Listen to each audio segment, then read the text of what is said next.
So guys, Alhamdulillah hari ni 25 bulan 5. Nasi kita tadi tinggal 5 pack. So ada satu orang hamba Allah WhatsApp, dia suruh packkan semua nasi-nasi tu sekali dengan lauk, buat satu set komplit lah untuk diinfakkan.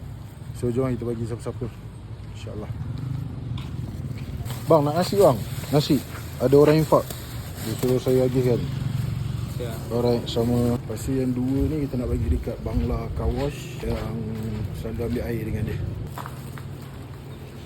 Assalamualaikum, bye. Nah, ini makan malam. Ya, ambil kuning. Okey.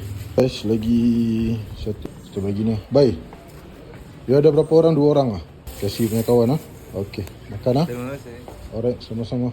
So guys, settle kita bagi dekat pekerja-pekerja car wash area sini.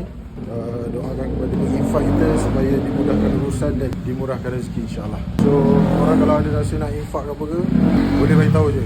Kita akan jalankan amanah ni dan kita akan buat video sebagai bukti kita infak.